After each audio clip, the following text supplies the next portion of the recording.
Oi, Ayrton. Oi, Augusto, já está iniciada a gravação.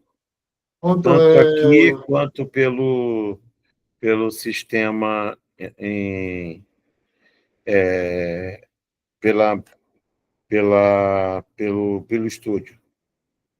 a tela, sua câmera está muito alta. Se eu puder baixar a câmera. Deixa eu baixar. Deixa eu mexer aqui. Agora. Vamos lá. Sou eu que estou baixo. Perfeito. Está melhor aqui assim? Sim, perfeito agora. Você entende, porque eu tenho uns Sim, probleminhas aqui de mobilidade. perfeito. Rafael, você pode acompanhar, fazer perguntas? Sim. O professor Wilson Conciani vai fazer, acertar com você os procedimentos, mas sim. Tá? Senhoras e senhores, boa noite. Sejam muito bem-vindos ao primeiro seminário de perícia técnica, evento organizado pela Ubatec, com o apoio do CRT 01, CRT 03 e também com o apoio do próprio CFT, que o professor Ayrton, que está aqui presente, ele está representando o próprio CFT. Eu não vou fazer uso mais da palavra, vou deixar que o professor Ayrton faça as devidas apresentações e seja o mediador do nosso evento. Professor Conciani, seja muito bem-vindo. Professor Ayrton, a palavra é sua. Obrigado. Eu aqui vou fazer a mediação e preparar, deixar o sistema pronto. Então, professor Conciani, se o senhor quiser, que eu estou aqui com a sua apresentação da aula de hoje. Se quiser que eu projete a apresentação, eu projeto, o senhor só vai me dizendo próxima página, próxima página, próxima página. A gente vai fazendo isso aqui para que o senhor possa interagir com os alunos e não ficar sem a tela, entendeu? Então, como aqui eu tenho mais de uma tela, fica mais fácil da gente poder fazer isso aqui. Então, já estou com a sua apresentação, eu vou tirar a apresentação que está aí do Augusto no ar e vou passar que essa apresentação do seminário e já vou colocar a apresentação de todos. Tá? Eu vou tentar botar aqui vamos colocar aqui a apresentação.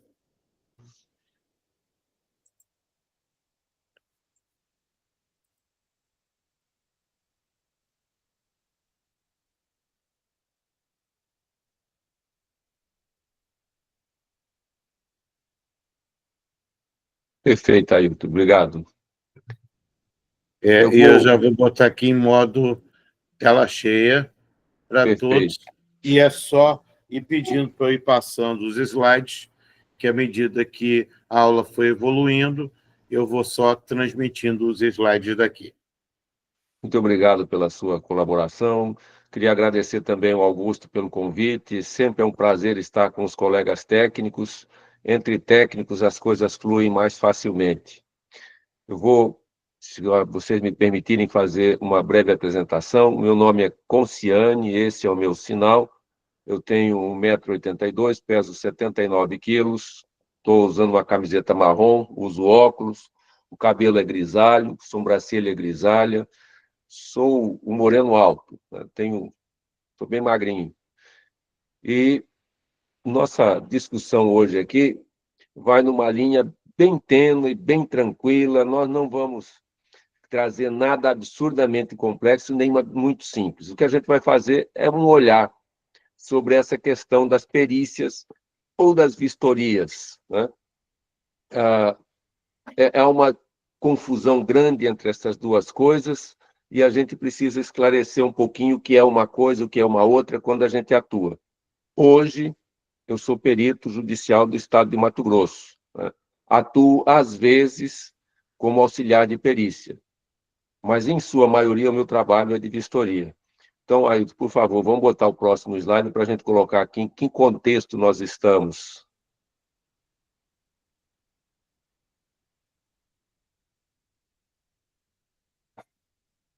Acho que aí deu uma saída para poder organizar alguma coisa aqui.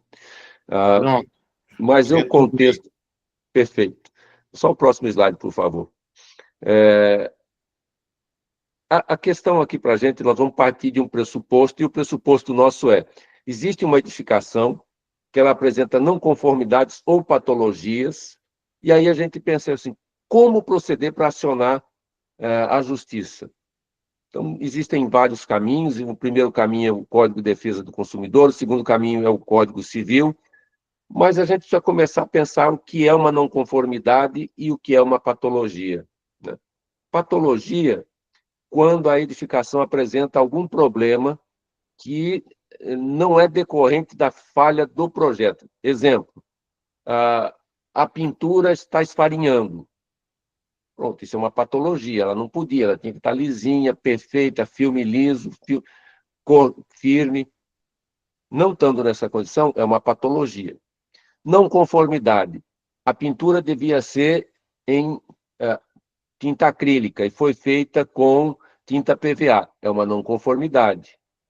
Então, tudo que não atende ao projeto e às especificações técnicas, uma não conformidade.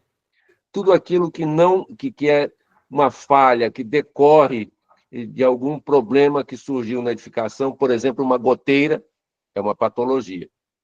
Então, dito isso, eu passo ao próximo item para a gente começar a caminhar na nossa discussão aqui. E, por favor, na medida que vocês forem apresentando as dúvidas, as coisas, vão botando no chat e o Ayrton vai fazer a gentileza de trazer para nós.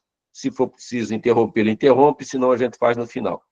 Então, no próximo slide, a gente começa a olhar um pouquinho mais para essa questão. Vamos trabalhar aqui agora com vistoria, né? A vistoria é um processo onde a gente vai buscar avaliar o problema de uma obra, né? Esse slide traz aqui dois, na verdade tem mais um aí, mais um clique aí, por favor. São 3 problemas típicos de obra. Opa!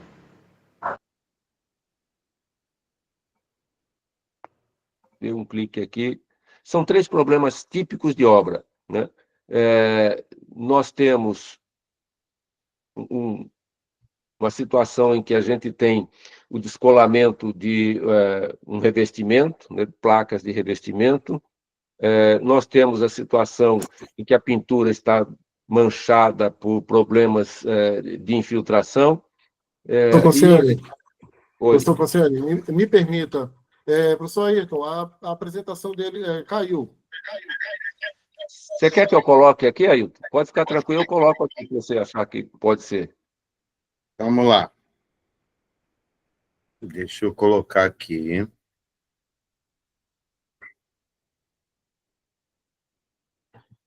Vamos botar aqui. Entrou alguém, por equívoco, apertou para fazer a apresentação, entrou a apresentação. Tem alguém apresentou junto e derrubou aqui.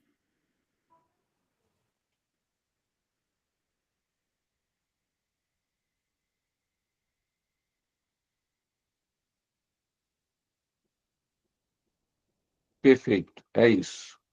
Se você botar no modo tela cheia, para a gente poder, no modo apresentação. Isso, e perfeito. Avançar aqui os slides. Pronto. Esses 3 exemplos que estão aqui são 3 exemplos de patologias, né? A trinca, na verdade, isso é uma rachadura, né? Essa rachadura, ela caracteriza um problema que não é simplesmente uma não conformidade. Isso não tinha previsão para e nem sem no projeto. Então, essa é uma patologia. Como também é uma patologia a queda do revestimento que está colocada nessa figura central, e nessa figura abaixo, no canto inferior esquerdo, a gente tem a mancha no telhado, a pintura sendo descolada por infiltrações. Vejam que esse último caso, onde a gente tem aqui a mancha no forro, é um caso que está sendo noticiado na televisão, na IPTV. A IPTV é uma rede, uma afiliada da Globo, que se situa, tem sede em Campinas. Então, no Brasil inteiro, em todas as circunstâncias, a gente tem esses problemas. Isso acontece com muita frequência porque, lamentavelmente, a gente tem falhas na execução dos nossos projetos, a gente tem falhas de uso também das nossas obras, então a gente tem esses problemas. No próximo slide, agora, a gente vê um pontinho aqui. qual é o nosso objetivo hoje? Demonstrar o passo a passo para a judicialização dessas questões. Questões que não se resolvem pela via amigável, quando você reclama na construtora, quando você faz a queixa e a construtora não repara, sobra um caminho, o da justiça. Para iniciar o processo, a gente precisa de uma vistoria. Então, o primeiro passo de qualquer processo é uma vistoria. Quem faz essa vistoria? Um técnico em edificações, um técnico em eletrotécnica, se for o caso, um engenheiro, um arquiteto, mas é essencial que haja uma vistoria, né? Então, o que a gente vai olhar agora no próximo passo é a vistoria. Vamos ver. O Código Civil traz algumas circunstâncias para a gente fazer a judicialização. Existem os chamados problemas ocultos, coisas que a gente não enxerga, que é um problema. Você comprou um apartamento novo e você não tem como saber que daqui a 6 meses o vidro da janela vai quebrar, ou daqui a 2 dias o gino da janela vai quebrar. Você tem? Não, não tem. Mas por que ele quebrou? Ah, porque alguém bateu, aí você vai, troca o vidro, e daí uns dias o vidro quebra exatamente no mesmo lugar. Isso é um problema oculto, né? Um problema que decorre de uma falha de construção da janela. Nesse caso, o que a gente faz? A gente aciona a construtora em até 1 ano após o recebimento. Quando você assina o termo de recebimento, você tem 1 ano para apresentar os problemas ocultos. A construtora não se manifestando, a gente judicializa.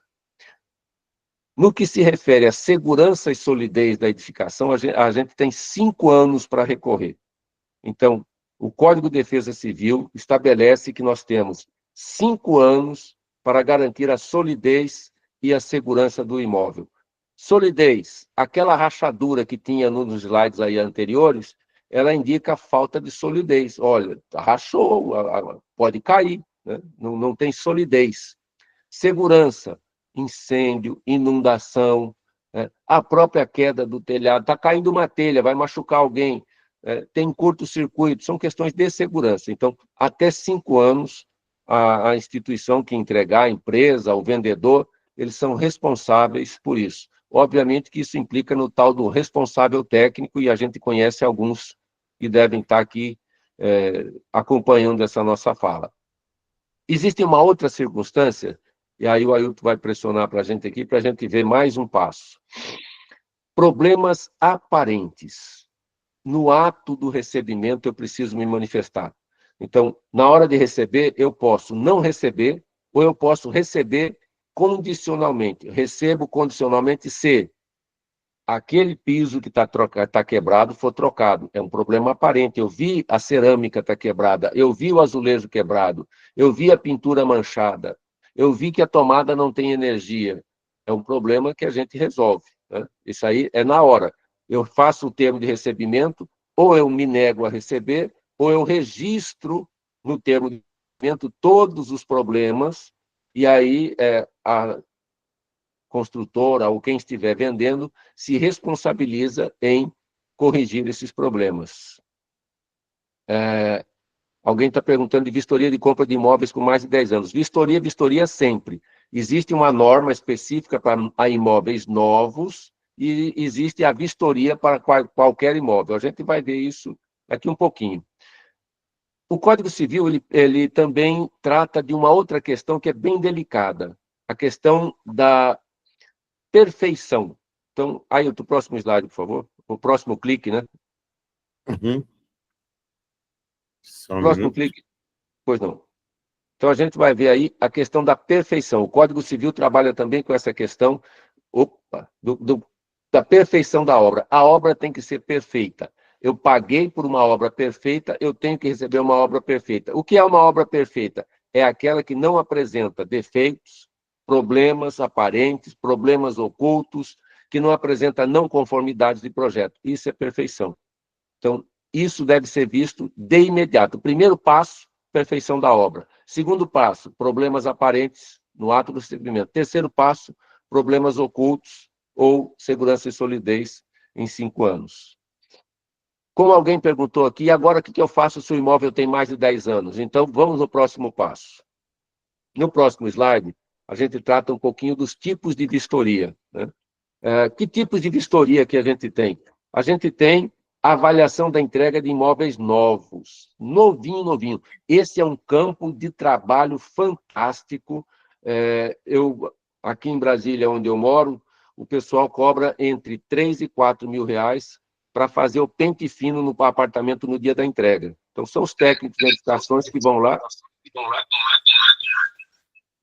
e eles fazem esse pente fino. Eles vão procurando tudinho, testa tomada, testa lâmpada, testa piso, testa janela, porta.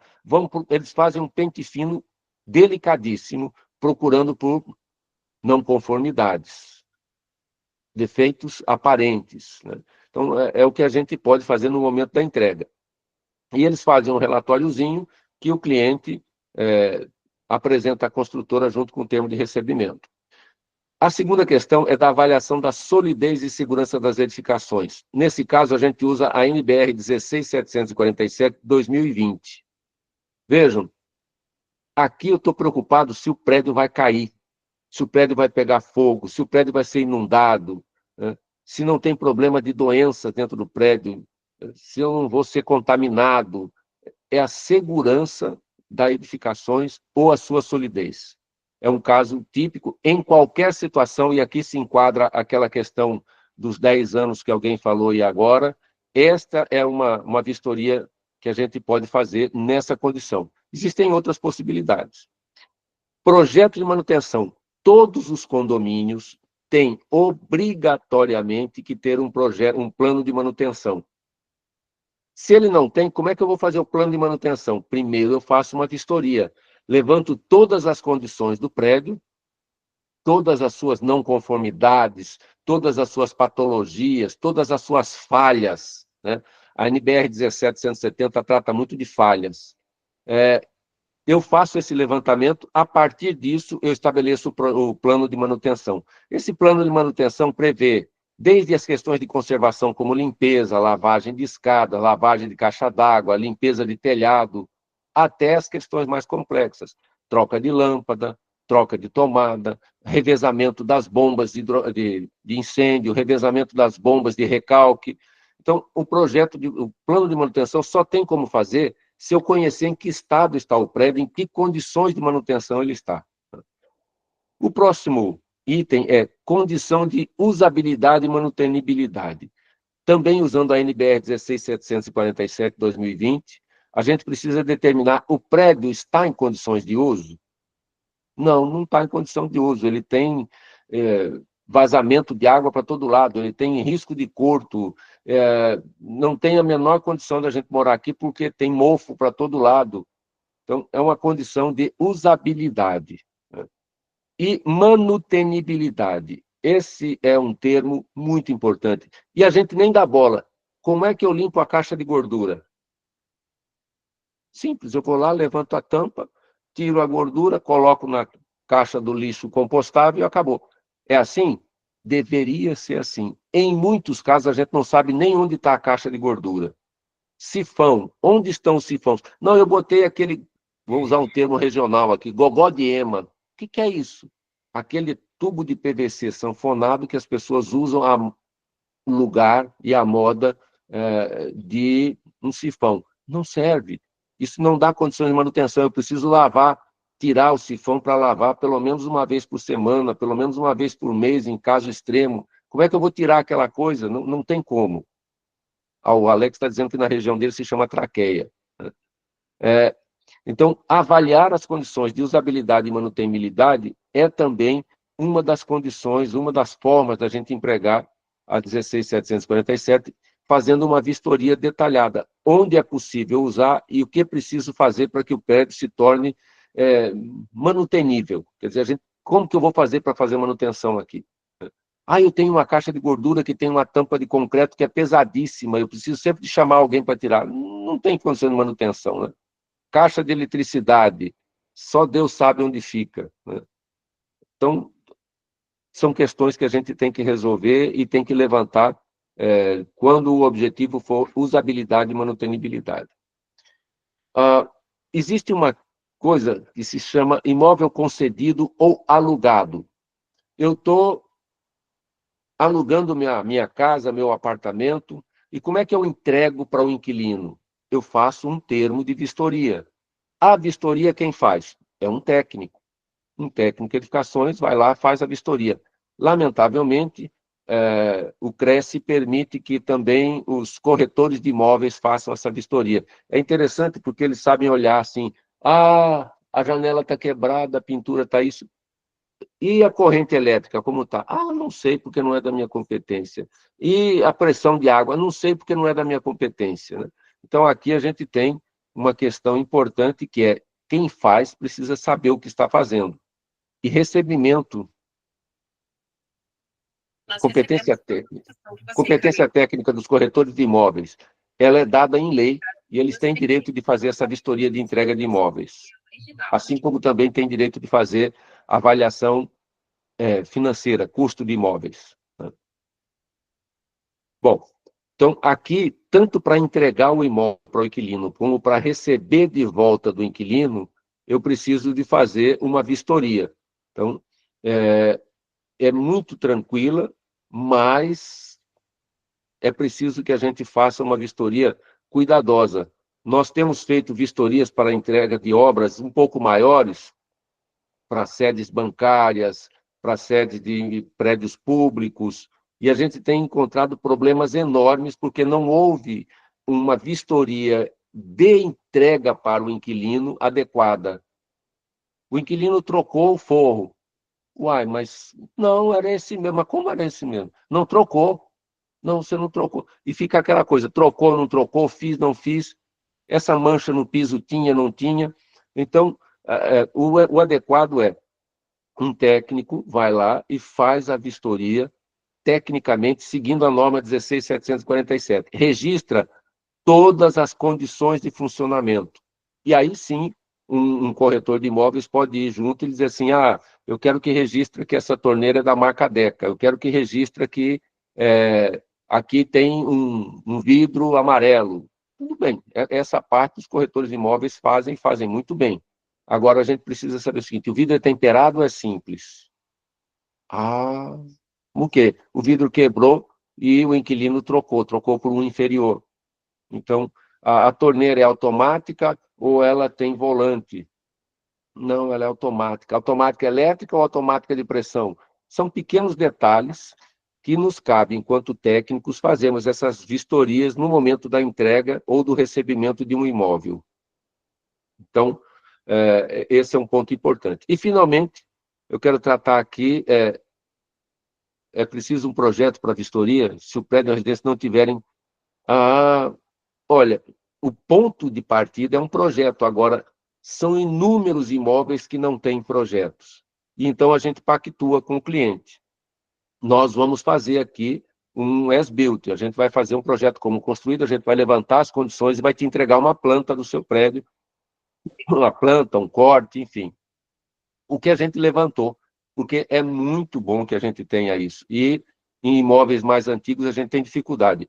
Em um caso geral, a gente tem recorrido às prefeituras, às administrações públicas, para que eles nos concedam as plantas que eles guardaram quando o imóvel foi construído, porque, em tese, as prefeituras deveriam guardar sempre isso. O que a gente descobre é que as prefeituras, infelizmente, não têm um arquivo atualizado e cuidadoso, perdem muitas plantas e a gente fica sem projeto.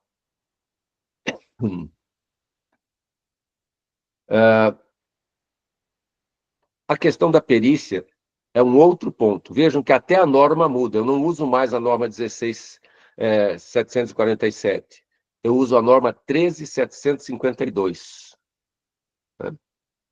Então, essa norma ela trata de condições de perícia. E aqui nós estamos falando de perícia mesmo. Quando eu falo de perícia, é porque o juiz nomeou um perito, né, para fazer uma avaliação de um aspecto que interessa no processo.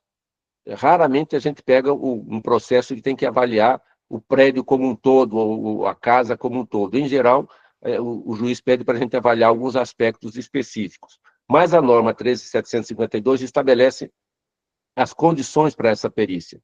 Que tipo de imóvel, como era a manutenção, qual era o plano de manutenção que o imóvel tinha. Com base nisso, eu escolho o método de perícia que eu vou usar. O método de vistoria, e essa vistoria vai valer como uma perícia. Desculpa se eu gastei muito tempo aqui, mas é que esse é um aspecto realmente importante. Cada profissional, que é para realizar a vistoria, tem que ter um checklist. Cada profissional tem o seu checklist. O fato é que a gente tem que avaliar todos os sistemas e todas as componentes. A gente não consegue fazer o prédio todo, a menos que não tenha pactuado isso com o cliente ou, no caso das perícias, com o juiz, né? Em geral, o juiz pede alguns aspectos específicos. Ele pede de um sistema, por exemplo, estrutural, ou de uma componente, por exemplo, a parede ou janela. Né? Mas já participei, já atuei em casos em que o juiz pediu uma perícia do imóvel completo, né? De cima a baixo. A gente começou no telhado e terminou na fundação. Esse, no meu caso, é o meu trabalho. Eu pego... Desculpa.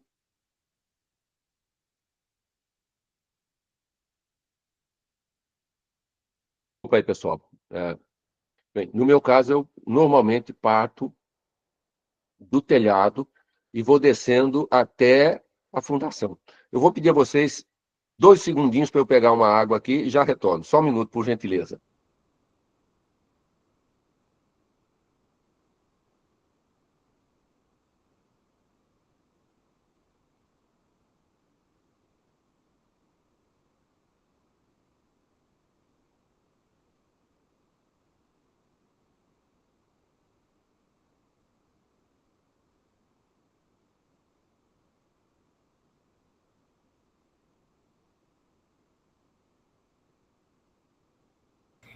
Eu já vou voltar com a apresentação. Perfeito, cá estou eu de volta. Eu falava das perícias. Então, não tem um checklist pré-determinado, é o teu planejamento que diz como vai ser esse checklist, ok? Vamos passar no próximo slide? Eu vou trabalhar um pouquinho mais em detalhes essas coisas. Então, quando a gente falar de condições de usabilidade e manutenibilidade, eu trabalho com a NBR 16747, mas trabalho também com a 5674, que é a norma de manutenção. Trabalho também verificando todos os sistemas e componentes da edificação, ou, pelo menos, aqueles sistemas e componentes que a gente foi contratado. Os técnicos em mecânica, por exemplo, eles fazem verificações de caldeira, né? Então, para os técnicos em mecânica, o sistema que eles vão avaliar é o sistema de caldeira, de aquecimento dos prédios. Os prédios que têm sistema de aquecimento central, né? Ou que tem aquecimento individual a gás ou elétrico, tipo boiler, é o pessoal da mecânica que faz a verificação de estanqueidade, de perda de calor, de segurança contra a explosão, né? O Alex está me lembrando de bombas hidráulicas, né? Então, assim, aí vem a questão das verificações de condição de manutenibilidade da edificação como um todo, verificar se é possível fazer manutenção. Gente, por incrível que pareça, essa é uma cultura que nós não temos no Brasil, de fazer manutenção. Há poucos dias, nós tivemos um desastre gravíssimo, uma ponte caiu, por quê? Por falta de manutenção. Então, verificar as condições de manutenção é fundamental. E as vistorias têm essa característica de verificar se os planos de manutenção estão sendo aplicados corretamente. Então, você começa com o projeto, com a documentação, e vai entrando nos sistemas. Eu falava de sistemas específicos, os técnicos em eletrotécnica fazem a verificação dos sistemas elétricos, assim como os técnicos em telecomunicações fazem a verificação dos sistemas de redes de televisão, de redes de lógica, de uma forma geral, que hoje em dia não tem mais imóvel que não tenha uma rede lógica, né? Então, isso tudo é muito importante. E, olhando aqui para a pergunta, como técnico, tem alguma restrição em tamanho do imóvel? Por exemplo, projeto até 80 metros quadrados? Não é o caso, não é o caso. Aqui a gente tem liberdade, né? A gente pode trabalhar com qualquer tamanho de imóvel, porque eu estou fazendo vistoria, né? E não estou fazendo projeto. Então, se trata de verificar condições. Então, não tem limite de tamanho. O slide próximo, por gentileza, Ailton. Ailton. Vamos falar da avaliação de, isso mesmo, de avaliação de imóveis novos. Então, de acordo com a 1770, a gente tem um roteirinho, e assim, aí sim a gente tem roteirinho. A 15.575, que é a norma de desempenho, ela prescreve em 6 partes, era uma norma dividida em 6 partes, a gente tem todas as especificações da fundação ao telhado. Então, nesse caso, nos cabe verificar o imóvel por completo, se for uma casa, inclusive telhado. E alguns clientes pedem, bom, eu quero que avalie o telhado também, porque já que eu estou pagando aqui para a construtora verificar tudo, eu preciso que vocês verifiquem o telhado também.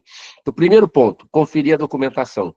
A documentação do prédio está ok? Eu tenho o habite-se, né? Ponto importante. Os projetos, como construído, estão disponíveis? Cadê as plantas para eu olhar?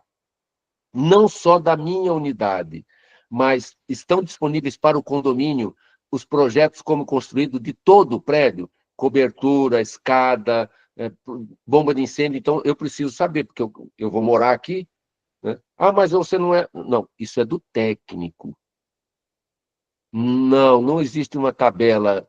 Lamentavelmente, eu vejo o pessoal cobrando de R$ 500 a 5.000. Cada um sabe o quanto vale o teu trabalho. Eu falava, então, da conferência da documentação. Toda a documentação precisa ser verificada. Não dá para a gente passar despercebido nessa questão de documentação, porque é aqui que começa o problema, né? Então, o plano de manutenção, as condições, o morador está recebendo a planta da casa dele, ele precisa puxar uma tomada extra. De onde ele vai puxar? Onde é que passa o eletroduto para ele saber como ele vai agir? Então, estas coisas têm que ser entregues ao morador, ao comprador do apartamento ou da casa, seja como for. Plano de operação e manutenção do condomínio e da casa. O apartamento ou a casa, ele tem que ter um plano de operação e manutenção. Gente, mas como é que... Está vazando aqui, onde é que eu fecho o registro? Eu preciso trocar uma lâmpada, onde é que eu desligo o disjuntor? Então, são pequenas questões muito simples que precisam estar escritas. Qual é a potência da lâmpada que vai no quarto da suíte, do casal? Qual é a potência da lâmpada que vai no spot do banheiro? Então, são detalhezinhos que precisam estar especificados, porque o dono da casa pode querer mudar, e a gente precisa saber se pode mudar, né? O projeto como construído é essencial para estas coisas.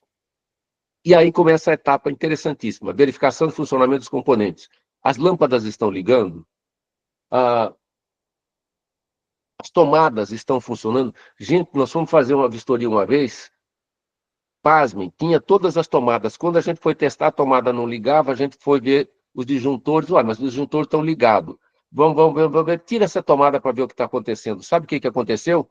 O fio tinha só meio metro. A partir daí não tinha mais nada. Olha o tamanho do calote que estava sendo colocado.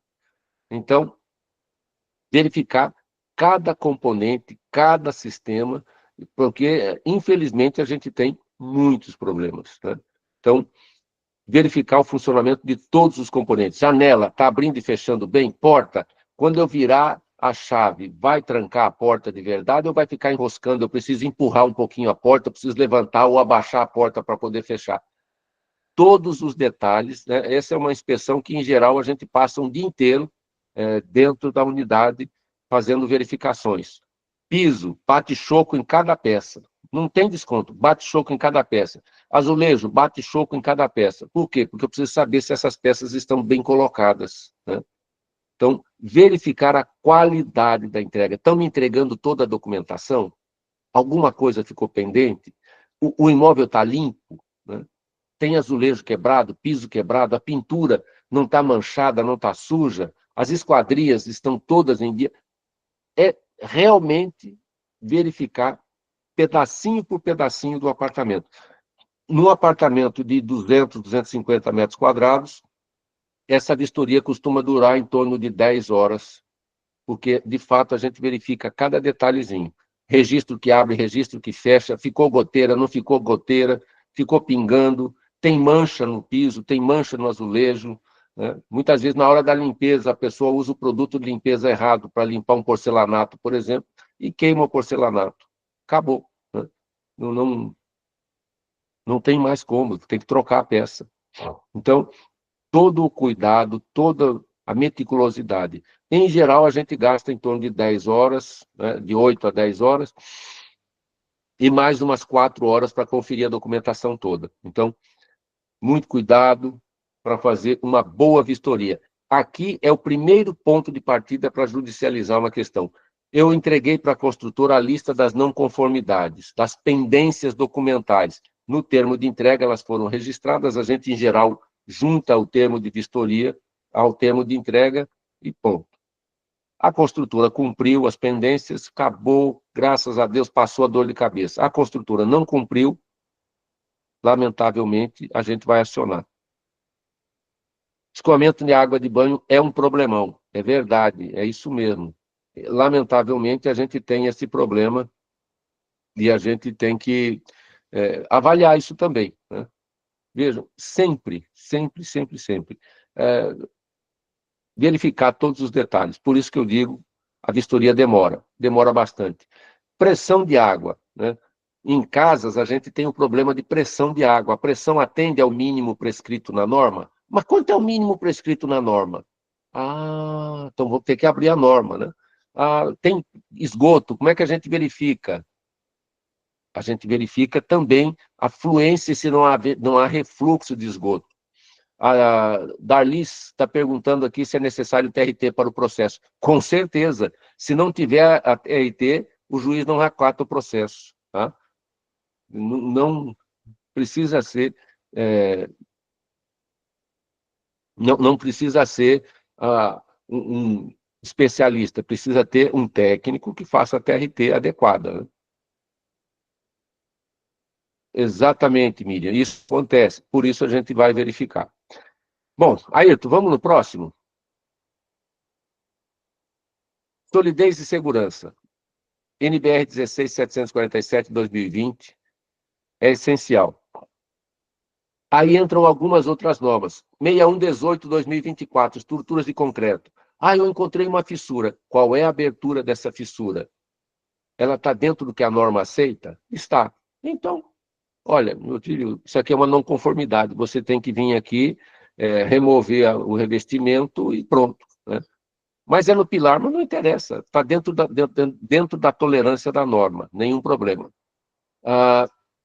Não, eu tenho aqui uma viga, a viga está com uma flecha, ou a laje está com uma flecha, meço a flecha está dentro da tolerância de norma? Está.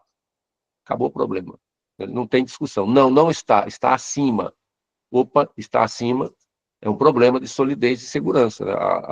Se a flecha está maior do que o permitido, a laje tem risco de cair, a viga tem risco de cair. Né?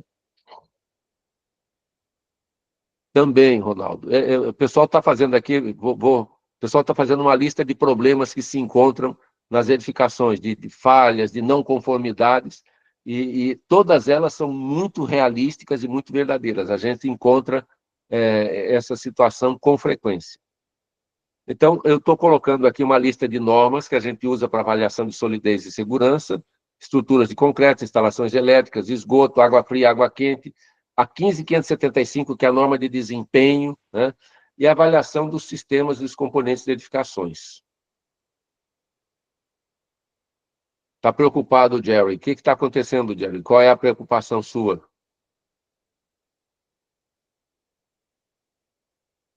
Bom, enquanto o Jerry se expressa aqui pelo chat, nós vamos para a nossa próxima transparência. Ayrton, por gentileza. Isso.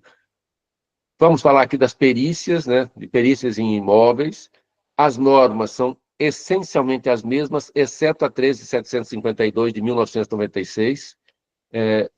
E aí vai depender do que o juiz quer, né? O que é que o juiz vai pedir para eu avaliar?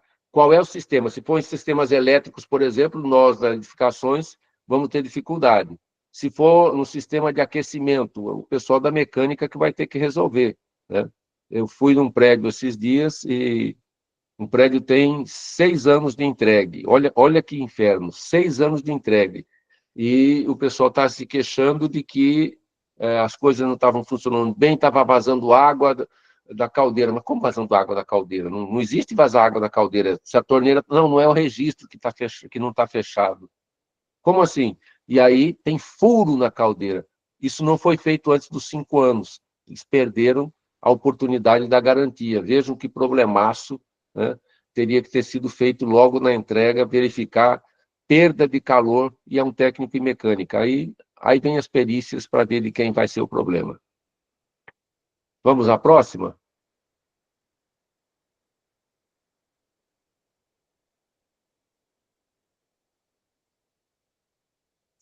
No próximo slide, agora vamos falar de um detalhezinho pequeno.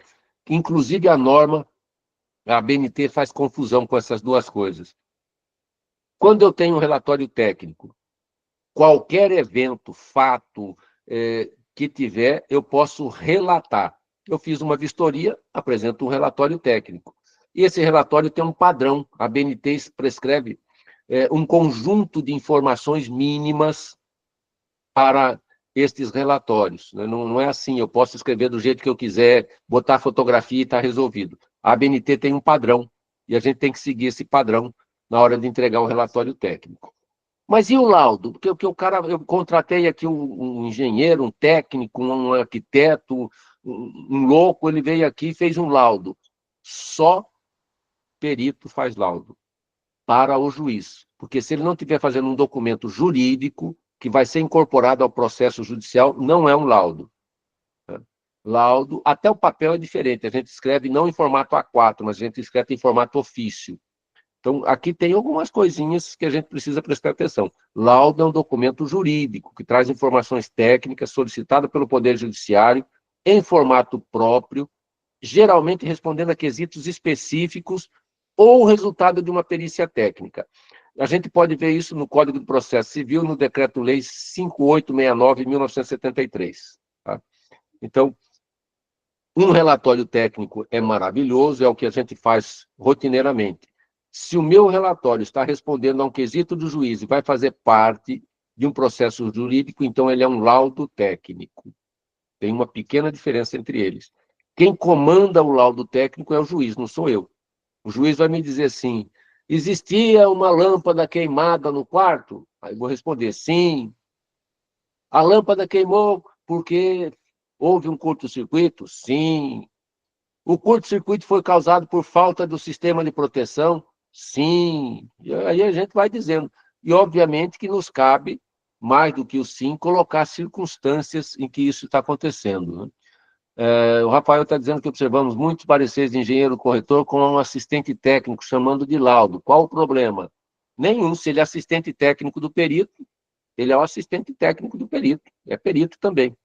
O perito não precisa, o assistente técnico não precisa ser credenciado como perito judicial. O assistente técnico pode ser designado.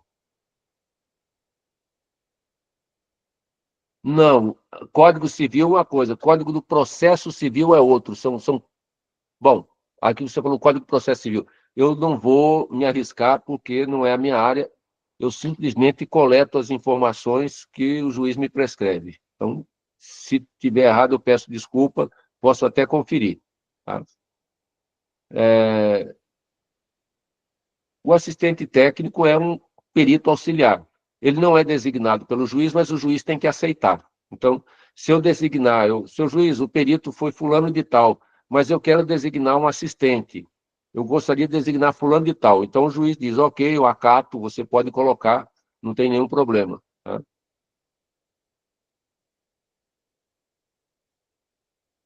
O que não é judicial, aí está perguntando se o perito de parte não é judicial. Se não for judicial, não é laudo. Só é laudo que vai fazer parte do processo judicial. Tá? O documento inicial que abre o processo é um relatório técnico. Então, acho que a diferença essencial é o laudo responde ao que o juiz me pediu. Tá? E é parte do processo. O relatório técnico, em qualquer circunstância, a gente pode fazer, inclusive para abrir um processo judicial, a gente abre com um relatório técnico. Ayrton, vamos para o próximo? Então, sempre lembrar que o laudo é feito pelo perito designado pelo meritíssimo juiz que cuida da causa. O assistente técnico vai entregar o seu relatório junto com o perito. Então, o perito fez um laudo, eu entrego o meu relatório, o perito anexa, ou ele copia as minhas questões e coloca para dentro do laudo, e assim a gente tem um laudo entregue. Não, não existe. Bom, não que eu conheça, eu aqui vou confessar que eu não procuro. Eu simplesmente pego a lei ou a norma, leio e o que está lá eu vou cumprindo, no rito que está. Tá? Vamos pensar em sequência de trabalho. Primeiro ponto, vamos levantar documentos. Quais são os documentos necessários para essa vistoria ou para esse laudo? O judiciário é que paga o laudo, Eugênio? Não, quem paga o laudo é quem o juiz determinar. Tá? O pagamento é feito por via judicial, mas quem o juiz determina? Se o juiz determinar que quem paga o laudo é a parte que foi acionada, vai ser assim. Se o juiz determinar que quem paga o laudo é a parte que está acionando, então, né, a justiça gratuita é outro detalhe, aí a coisa pega. Né? Em geral, quando trata de justiça gratuita, deixa eu ver se me lembro aqui agora, Defensoria Pública aciona as universidades, os institutos federais, o Senai, o Senac, para que possam providenciar gratuitamente esse laudo. Visita, sim, a visita é o segundo passo, quer dizer, agora eu já tenho toda a documentação, já sei o que tem, o que não tem, o que falta, o que está de acordo, o que não está de acordo, então eu vou agora para verificar em loco as condições reais. Né? A gente, caso geral, só vai para a obra depois que a gente leu toda a documentação, já sabe o que eu vou encontrar, eu já espero o que eu vou encontrar. Eu tive fazendo uma vistoria, por exemplo, num hospital abandonado numa cidade do norte do país. Né? A Defesa Civil tinha lacrado, ela mandou esvaziar o hospital com urgência, porque o hospital ia cair. E aí, o que aconteceu foi, bom, o governo do estado nos chamou e disse assim, olha, nós queremos avaliar aqui o que a gente faz com esse prédio. E lá fui eu ver o que a gente faz com o prédio. Chega lá, a gente foi ver, foi um tremendo susto, mas a gente leu o laudo todinho, o relatório que a Defesa Civil fez, o relatório estava muito bonito, muito bem feito, mas tinha um pequeno detalhe. Os critérios empregados não condiziam com aqueles da norma. Então, não havendo a conformidade com a norma, o prédio não precisava ser interditado, ele poderia ser reformado, né? Para não ficar aparecendo uma trinca na parede, para não aparecer um piso afundado. Bastava isso. É a análise que o Ayrton está colocando aqui para nós com muita propriedade. É hora de fazer a análise. Então, a visita é um ponto de coleta de informações. Depois a gente vai sentar no nosso escritório, com calma, com paciência, e aí a gente analisa tudo. Isso está dentro da norma? Isso está previsto? Às vezes até não está acima daquilo que permite a norma, mas o projeto está dizendo, olha, é assim mesmo, a laje vai deformar 1 centímetro inteiro. A gente mede, tem 1 centímetro de deformação, está dentro do projeto. Mas o projetista errou. Bom, aí é uma outra questão, não é a questão que a gente vai avaliar aqui. A análise nossa vai dizer o seguinte, olha, 1 centímetro previsto pelo projetista está lá. Eu medi, tem 1 centímetro. Isto é mais do que a norma permite, mas está conforme o projeto. Né? Então, do ponto de vista do projeto, a responsabilidade do engenheiro projetista está dizendo que vai ficar de pé. E aí, o problema é dele, não é mais problema nosso. Então, a gente assume sem nenhuma dificuldade. Aí, nesse caso, o juiz se for acionado, pode pedir uma análise do projeto, e aí sim tem que ser um engenheiro, não podemos nós, técnicos, fazê-lo.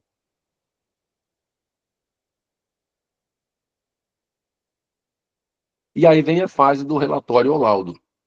Seja o relatório de uma vistoria, seja o laudo solicitado pelo meritíssimo juiz, a gente vai fazer. Esse relatório ou laudo, ele tem um modelinho que a gente precisa seguir, um padrão de norma. Vamos ver se eu já tenho ele aí. Vamos ver no próximo, Ayrton, por favor. Não, aqui todos os documentos, né? Então, projeto tem que ter a BITS, tem que ter o controle tecnológico. Olha, gente, teve controle tecnológico na construção desse prédio ou dessa casa? Não, mas o concreto, vocês não verificaram se a resistência do concreto atendia o projeto? Não precisa, a gente já conhece a concreteira. Sinto muito, né? Nós vamos ter que testar esse concreto, para ver se o problema não está no concreto, né? Existe um plano de manutenção, existe um contrato de manutenção. O que comprova que a manutenção está sendo feita, né? Como que eu posso ver? Elevador, é um caso muito comum. Elevador, tem plano de manutenção do elevador? Tem contrato de manutenção? Tem. Me dê, por favor, as fichas de manutenção. Ah, não tem. Uai, mas como é que faz? Não, o rapaz vem aí, ele olha, diz que está tudo bem e vai embora. Lamentavelmente, não tem um plano de manutenção em execução, porque eu vim olhar, não significa nada, eu tenho que vir, olhar e registrar. Verifiquei que todos os cabos de aço estão na tensão correta, verifiquei que os cabos de aço não têm pontos de ruptura, verifiquei que as tensões do painel de comando estão adequadas. Ele vai registrar, né? Foi preciso trocar uma botoeira, foi preciso trocar uma rodana, foi preciso trocar um relé, enfim. A parte elétrica é uma parte que eu não entendo, mas o pessoal de mecânica e o pessoal de eletromecânica, né, no geral, domina isso com tranquilidade.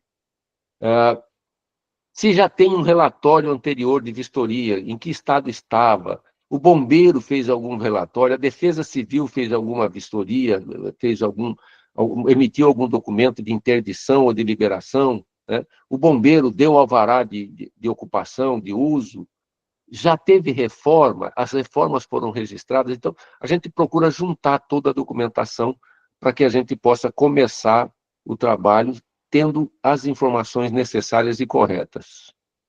No próximo slide, a gente vai olhar agora algumas técnicas de vistoria, né? A norma fala de 5 sentidos. Eu até hoje não usei os 5, embora eu saiba de gente que usou.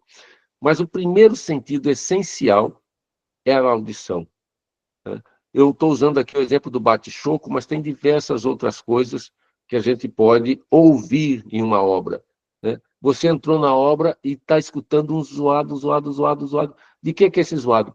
É um cabo que está sobrecarregado, um cabo elétrico, e ele está avermelhando. Mas eu só vou descobrir que ele está avermelhando porque eu escutei o barulho e vou correr atrás. Ou de um transformador, ou de alguma coisa assim.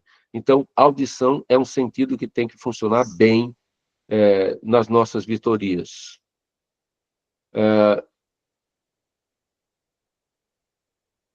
Olfativa. Gente, vocês entram numa obra, vocês sentem cheiro de alguma coisa? A gente tem alguns cheiros a perceber. Por exemplo, né, o mais trivial, mofo, né? Sentir um cheiro de mofo. Ou seja, essa obra, essa edificação, ela não é saudável, porque está toda cheia de ácaros, toda cheia de mofo. Então, é preciso que a gente, antes de ocupar a edificação, passe por um trabalho de sanitização. Mas existem alguns outros casos. No próximo clique aí, Ayrton, por gentileza, vocês vão ver um caso interessante. Essa vistoria foi feita em uma edificação, e quando a gente abriu a porta, chocou por 2 razões. Primeiro, porque que essa areia estava no piso. E segundo, que cheiro forte é aquele. Esta sala dessa edificação foi usada como um depósito de óleo de manutenção, óleo de automotivo. E os derramaram, aquilo derramou tudo, ficou um cheiro forte, e a areia eles colocaram para cobrir, né? Cobre aí que ninguém vai ver. Então, o olfato é essencial. Existem casos radicais, a gente às vezes entra em algumas edificações abandonadas e você tem fezes, excrementos animais, você tem ninho de tudo quanto é bicho que você pode imaginar, então o olfato ajuda a gente a identificar as fontes desses materiais, né? No próximo slide, a gente vai ver um outro sentido interessante, né? Ainda tem aqui o caso, estava dizendo, do vazamento, de um caso de vazamento de gás, né? Vazamento de gás, nem sempre a gente percebe um vazamento olhando e a gente sente o cheiro e aí a gente começa a procurar onde é que está o vazamento do gás. Então, principalmente nos prédios mais modernos, que tem gás encanado, ou então onde tem aquecedor a gás, a gente tem esses problemas de vazamento de gás. É muito interessante a gente usar o olfato. Não? Sem ter medo, é uma técnica, está previsto na norma, não precisam ter medo pela simplicidade do instrumento que a gente está usando, porque ele é muito eficiente. Mais um clique, aí a gente entra num outro sistema, o tato. Né? Esse é de longe o que a gente mais usa. A gente passa a mão na parede para ver se tem alguma imperfeição, se por acaso, por exemplo, a parede não foi bem regularizada, o revestimento não foi bem assente, e tem aquelas ondulações. A gente passa, no clique próximo, a gente vai ver um caso interessante, né, de pintura. Né? A gente passa a mão pela pintura para ver se a pintura não está soltando. Aí, tu dá um clique aí para mim, por favor. Pronto, olha aí que caso interessante. Eu enfiei a mão para ver a tensão. A tinta está soltando, ela vai soltar todo só aquele bolsãozinho que está ali pequeno. E aí é o tato. A gente vai enfiar a mão e puxa e começa a avaliar também a pintura. Então, o tato é de longe o que a gente mais usa, né? Em todo, o pessoal fala muito de visão, mas a gente usa o tato o tempo todo. Né? Tem vazamento com eflorescência, a gente determina, vê as eflorescências, a gente vai lá, passa a mão, não, isso aqui é só uma manchinha, não tem problema. Essas coisas, elas precisam ter algum controle. Mais um clique, e também, para verificar a temperatura, né? Você bota a mão, já vi, está quente, não está quente, está frio, não está frio. Né? Agora há pouco alguém falava de ar-condicionado, do duto de drenagem dos ar-condicionado. É comum a gente passar a mão na parede e sentir o calor, porque a água que está ali dentro está correndo. É um absurdo, mas a gente sente isso. Né? Então, o tato, de fato, é maravilhoso. Mais um clique aí, vamos dar uma mudança aqui. Agora, claro, a visão, que é o sentido que a gente usa, mas não é uma visão de olhar. Eu coloquei essa imagem exatamente para a gente entender. Não se trata de olhar, mas se trata de usar a visão para detectar desaprumo, desnível, desalinhamento, distorções de pintura, manchas. É um olho clínico, vamos chamar assim. Vamos mais um clique aí, por favor, Ailton. Olha aí, ó, esse caso está bem simples, a gente bate o olho e enxerga na hora. Nem sempre é tão fácil, então a gente tem que realmente entrar com o olho clínico, olhar com cuidado, sem pressa. Vistoria a gente não faz com pressa, né? A gente faz com calma, né? Sem sede, sem fome, sem calor. Sem calor é difícil, hein, gente? Eu fiz uma vistoria aí na terra do Augusto outro dia e emagreci 1 quilo durante a vistoria, né? Mas eu queria chamar atenção para isso, para que não seja uma olhada que nem as comadres olham. Né? A gente entra com um olhar clínico, realmente, buscando toda e qualquer patologia, não conformidade.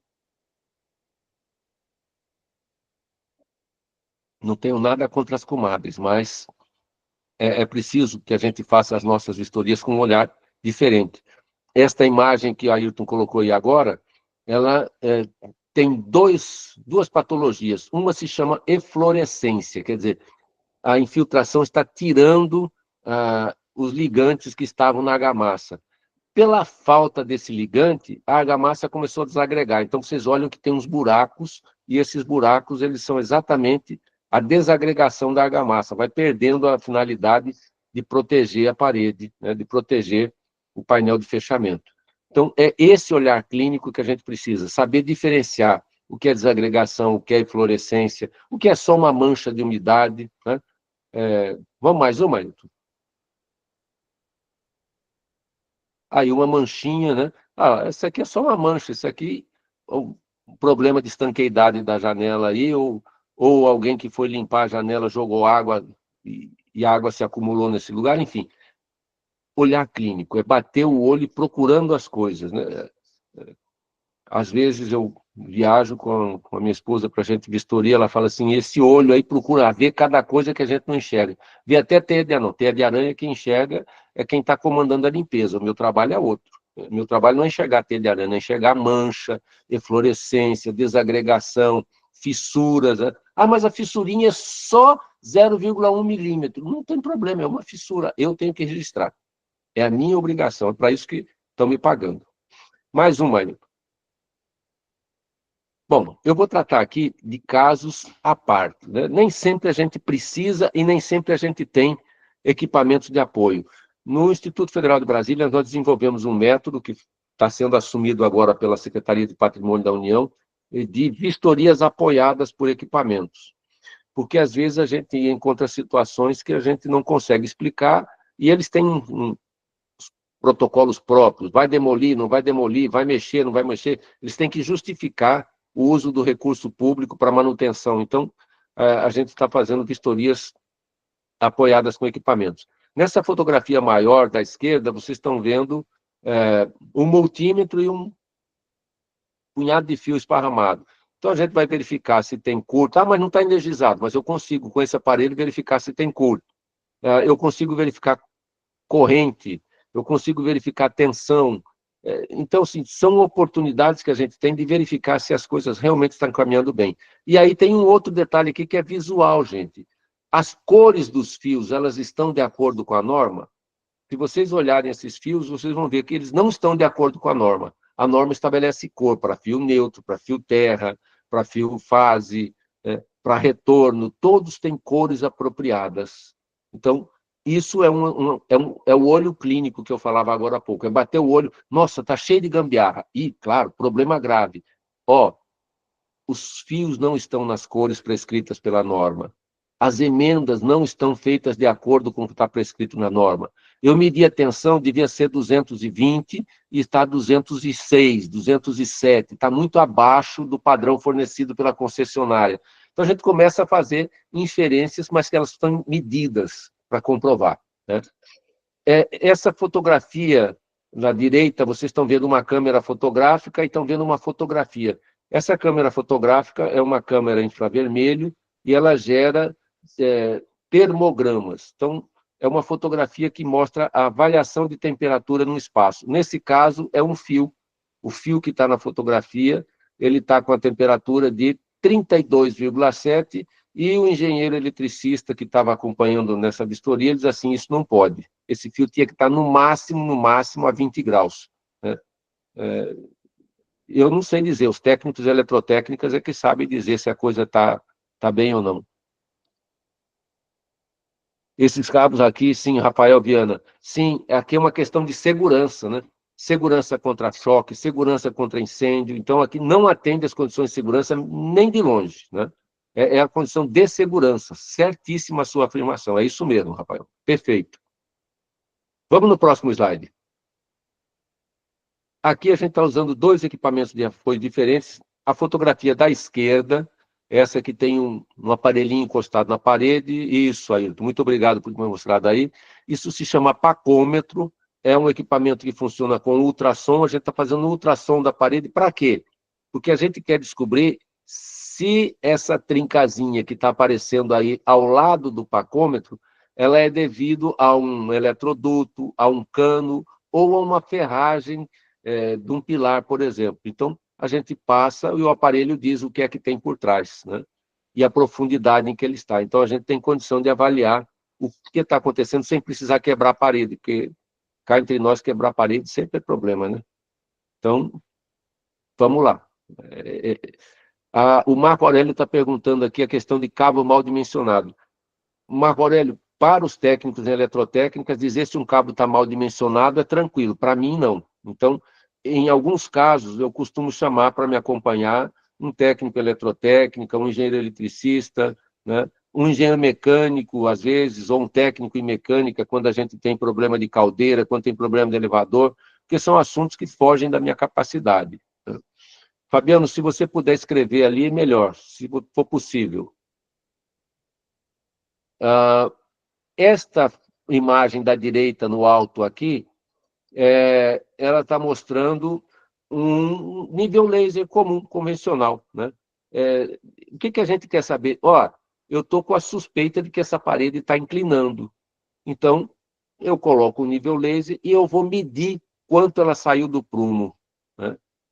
É muito interessante porque um pequeno desaprumo pode ser até uma não conformidade, a parede não foi bem feita, mas a gente consegue determinar a tendência. Olha, embaixo está no prumo, em cima está fora do prumo, 3 centímetros, não dá. E isso aí começa a comprometer a estabilidade da parede, então é um problema de segurança.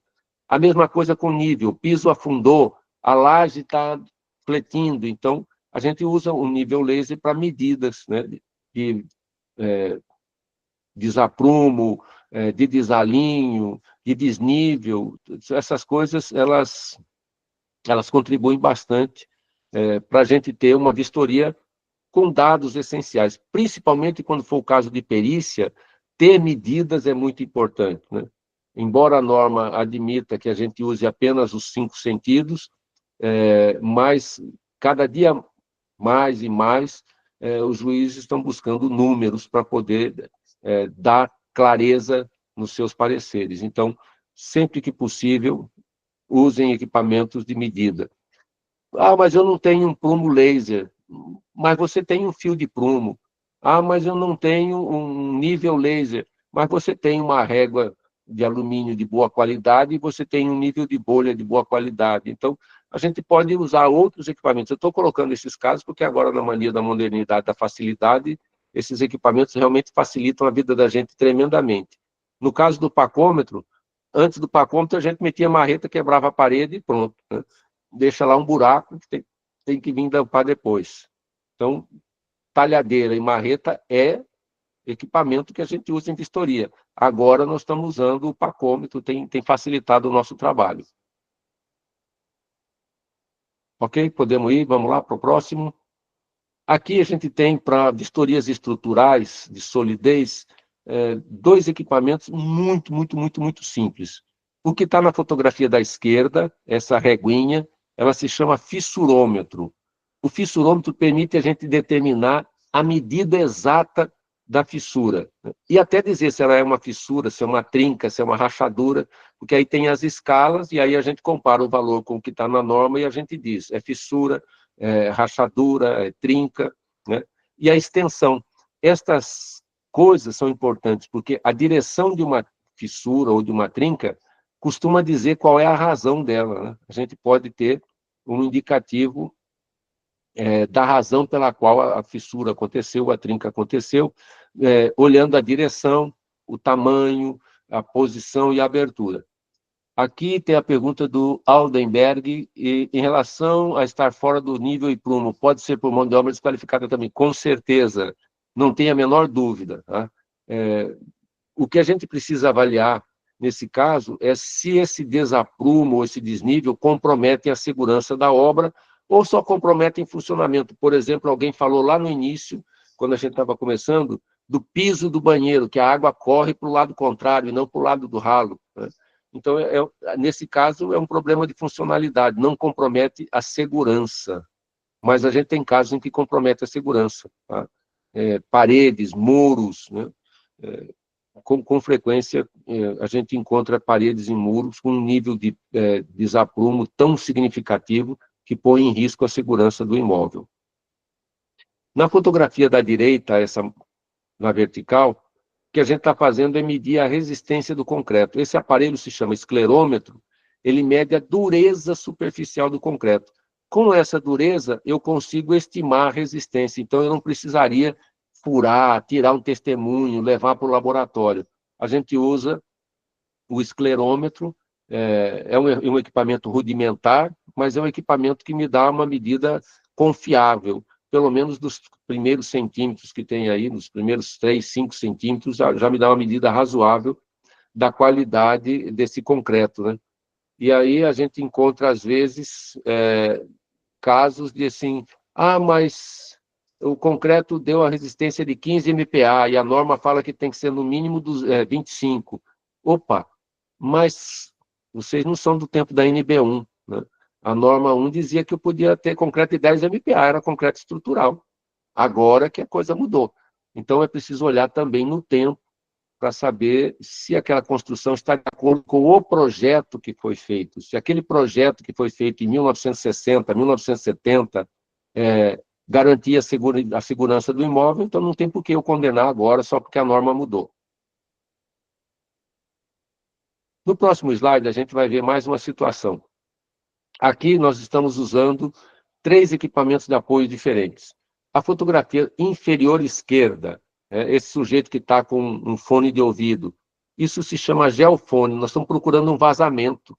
Nessa edificação tem um problema, o problema decorre de vazamento, né? E a gente está procurando com o geofone. Esse aparelhinho, ele permite a gente escutar por onde a água está passando. É um equipamento bem sensível, é muito interessante.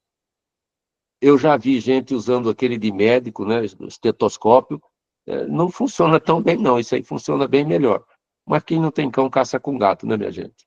Agora, este equipamento é muito interessante, né? Para vazamento, ele é ótimo. E tem um outro equipamento, vocês viram aquela câmera térmica lá no início que eu mostrei, que estava com a parte elétrica? Na câmera térmica, a gente consegue detectar as áreas que estão molhadas, onde é que está o vazamento, né? Se você, às vezes, tem uma área molhada enorme, mas um ponto está vazando. A gente consegue, olhando na câmera térmica, descobrir qual é o ponto. Não sei se vocês se lembram daquelas aulinhas de física que a gente tinha, né? Lá, quando a gente fez o nível médio, né? Temperatura seca, temperatura úmida. A evaporação facilita, diminui a temperatura, porque consome energia. Então, a gente consegue olhar. O ponto onde a água está vazando é o ponto mais frio sempre, né? Ou na estrutura, o ponto mais quente é o ponto onde a ferragem está corroída. Mas, enfim, para a estrutura, a gente tem também esse equipamento que está aqui do lado direito superior, esse sujeito com capacete amarelo, ele está usando um ultrassom. Esse ultrassom permite a gente determinar se tem um vazio, por exemplo, uma bicheira. Vocês usam esse termo aí também, bicheira? Aquele vazio que fica de concretagem, a falha de concretagem, por fora está lindo, por dentro tem um vazio enorme. Ou ainda, eu quero saber se esse concreto é uniforme. Então, a gente vai passando o ultrassom e vai dizer, olha, a velocidade é sempre a mesma, então o concreto é uniforme, é bom, está de boa qualidade. Ele vai mudando, o concreto não é muito bom, está tendo muita variação na velocidade. E até, pela velocidade, a gente consegue saber uma estimativa da resistência desse concreto.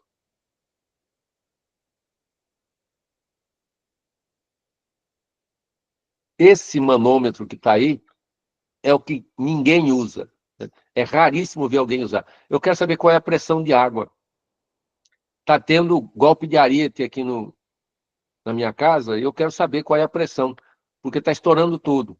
E a gente vai, tira a torneira e coloca no lugar esse equipamento, ou às vezes a gente até consegue colocar o manômetro na própria torneira e mede a pressão de água.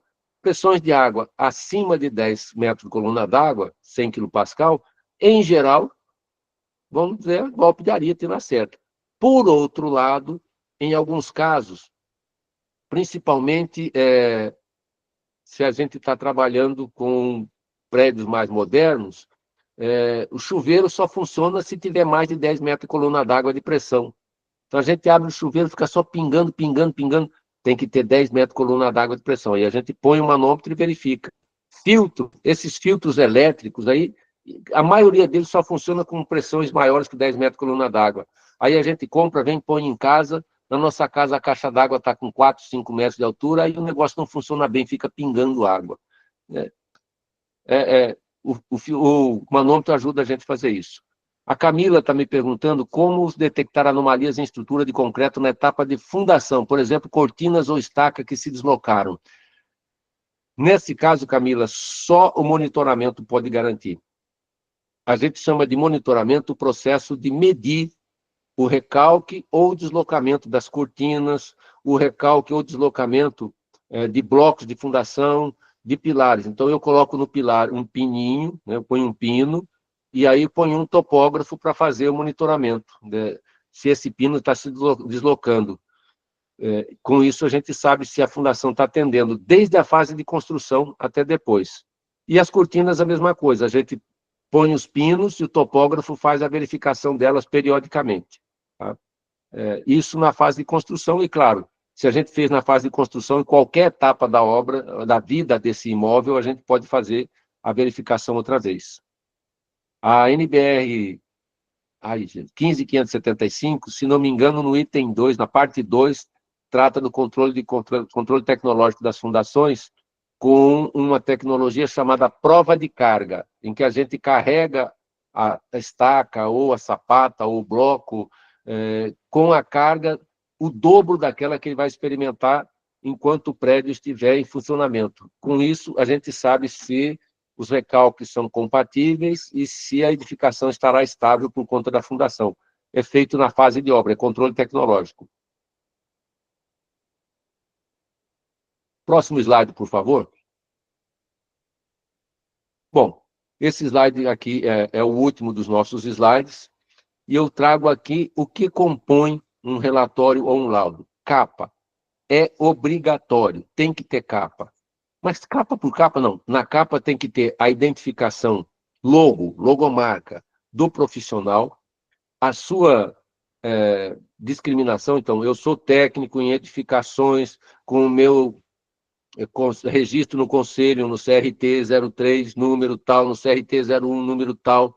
Então, eu coloco lá, técnico em edificações, eletrotécnica, mecânica, estradas, com a minha formação, número do conselho, a minha logo, meu nome completo, quem pediu, quem foi que solicitou a vistoria ou a perícia, quem é o interessado, né, e quem é o contratante. Então, são 3 itens obrigatórios. Data é obrigatório. Não, mas data é obrigatório, né? Então, são itens obrigatórios. Está escrito na norma, se vocês abrirem a norma, na norma está escrito lá no último item, o que deve ter no relatório ou no laudo.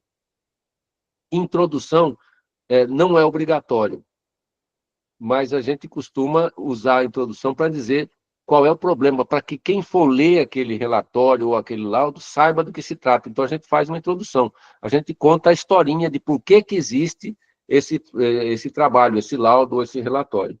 Então, é sempre importante a gente contar a história, senão quem vai ler não sabe do que se trata. E aí é uma questão minha, pessoal, fundamentação. A gente, às vezes, lê o relatório e o sujeito fala assim, o concreto não estava bom. O que é um concreto bom? Então, eu escrevo sempre nos meus relatórios quais são as qualidades esperadas do concreto, quais são as informações importantes. E o que acontece? Às vezes, um concreto teve falha porque não foi bem adensado, às vezes ele teve falha porque tinha excesso de água no concreto, né? Aí a gente vai colocar as razões, o que costuma acontecer. Depois eu costumo descrever o imóvel. Ah, mas ele pediu para olhar só a instalação elétrica. Eu vou descrever o imóvel inteiro para que ele saiba que tipo... Porque, assim, estou tratando de uma casa de 50 metros quadrados. Tudo bem. Quem for ler tem que saber que é uma residência de interesse social, porque as cargas são diferentes, tudo é diferente. Agora eu coloco, não descrevo o imóvel, quem for ler não sabe do que se trata, né? E quais são os métodos que eu usei? Eu usei inspeção com método tátil, visual, áudio. Não, eu fui colocar em detalhes. Conforme prescrito na norma 16.747, empregou-se aqui o método tátil, visual, com olfativa. Entretanto, por necessidades, fizemos aqui um bate-choco usando um martelo de borracha, e a gente vai descrevendo, passo a passo, o que está sendo feito. A gente pode construir um modelo para vocês. Então, eu estava falando aqui dos métodos, descrever os métodos com clareza, sem enrolação, porque quem for ler precisa saber o que eu fiz, e o que eu fiz é essencial para ter resultado. Se eu passei a mão na parede, eu tenho resultado. Se eu botei um ultrassom, eu tenho outro resultado, né? Se eu botei um ultrassom para saber velocidade, eu tenho um resultado. Se eu botei ultrassom para saber espessura, eu tenho outro resultado. Então, é essencial que eu descreva o que eu vou fazer. E aí, claro, resultados. O que que eu encontrei? O que que eu vi? Né? Quando eu coloco o que eu vi e logo em seguida o meu julgamento, a minha análise. Isso tudo a gente bota junto. Lá no final eu concluo, o prédio está com risco de queda. A casa vai desabar, vai pegar fogo. Né? Ah, mas aqui, ó, não sei dizer que hora vai pegar fogo, a hora que der um curto-circuito. O curto-circuito está ali, presente. Né? Eu fiz uma vistoria numa casa de madeira, vou dizer até a cidade, em Curitiba. Tinha fio desencapado, o sujeito esticou um fio, um arame, e aí ele foi colocando um ganchinho de fio de cobre desencapado para poder ligar a lâmpada, para ligar a tomada, para ligar as coisas. Caramba, você está pedindo para morrer queimado. É uma casa de madeira, com fio desencapado para todo lado, com fio correndo, com um ganchinho. Gente, não existe isso. O risco de incêndio é iminente, pode acontecer a qualquer instante. Então, isso tem que estar descrito com clareza na conclusão. No caso de vistorias que seguem a 16.747, a gente tem que enquadrar as não conformidades e as patologias que a gente enquadrou. Enquadrar em 3 classes: endógena, exógena e funcional. Endógena, ou foi falha de projeto, ou foi falha de construção. Exógena, alguém foi lá e meteu a picareta na parede e largou o buraco. Né? Funcional, a janela tem 50 anos, ela já não tem mais a mesma condição de funcionar, já tem alguns pontos de corrosão, já as roldanas já não funcionam bem, então a gente coloca o desgaste normal do tempo, é funcional. Declaração de conformidade. O texto tem que ser exatamente igual ao que está na norma. Declaro para os devidos fins que segui a norma 16.747, nessa vistoria encomendada por fulano, contratada por Beltrano, feita no dia tal, e aí data, profissional, título, número da TRT, cópia da TRT. Isso é, vamos dizer assim, é assim que se compõe um relatório ou um laudo. Bom, eu já gastei 1h30 do tempo de vocês. Eu gostaria de deixar aberto aqui por uns minutos, se o Augusto permitir, se o Ailton permitir, para que a gente possa ouvir de vocês aí alguns comentários.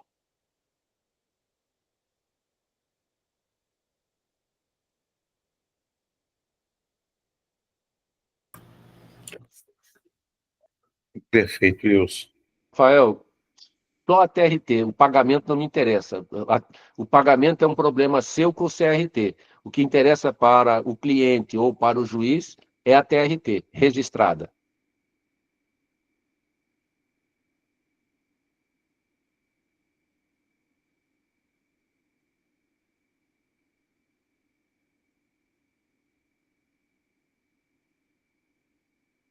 Pois não. Pode dizer, Macaco.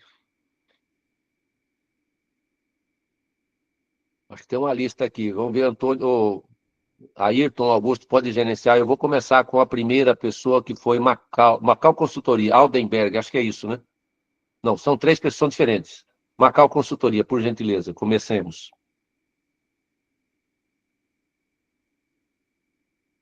Não, então, Aldenberg. Boa noite a todos. Boa noite, professor Wilson. Boa noite aos demais que organizaram esta palestra para todos nós. Fico muito satisfeito com o assunto que o senhor nos passou.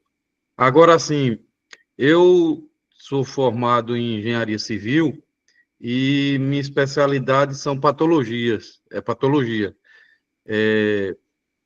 Muito interessante a questão da documentação, é bem diferente da documentação que nós utilizamos, né? Seguimos as normas, tudo direitinho. Mas se o senhor tivesse a possibilidade de enviar alguns modelos, eu ficaria muito grato. Vamos conversar com o Augusto, vamos ver como é que a gente faz. Tem uma pergunta aqui. Uma obra ou serviço de reparo executado por técnico de integração, por lei, qual é o prazo mínimo de garantia? Código Civil. Tá? No Código Civil estabelece que são 5 anos para solidez e segurança, 1 ano para defeitos ocultos.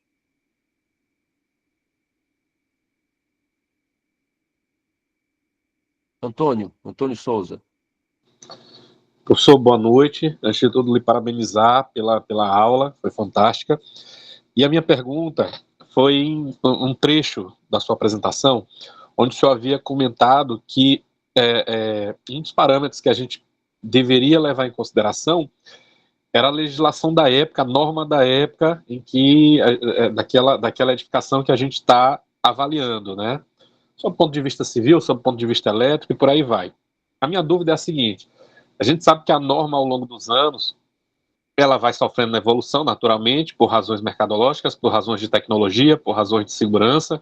A exemplo, por exemplo, dos automóveis, se a gente pegar um automóvel da década de 70, você não tinha qualquer aparato de segurança, controle de tração, controle de estabilidade, airbag, e hoje em dia isso tudo é obrigatório no automóvel quando ele sai de fábrica. A minha dúvida é exatamente em cima disso. Até que ponto, considerando apenas o aspecto da segurança, eu devo considerar isso numa vistoria de um imóvel antigo, em que hoje a norma de segurança é bem mais criteriosa e mais rígida quando se fala do mesmo tipo de construção, do mesmo tipo de imóvel e tudo mais.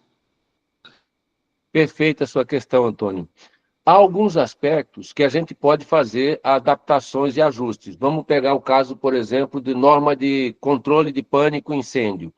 Nesse caso, a gente pode e deve fazer os ajustes. O pessoal do bombeiro, eles têm lá algumas normas para que a gente possa fazer os ajustes necessários, ok?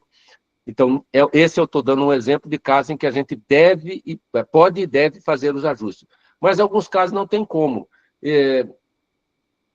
Vamos pegar aí em Recife, tem a igreja Nossa Senhora da Boa Viagem. Você está em Recife? Desculpa, estou falando Recife. Eu sou de São Luís do Maranhão.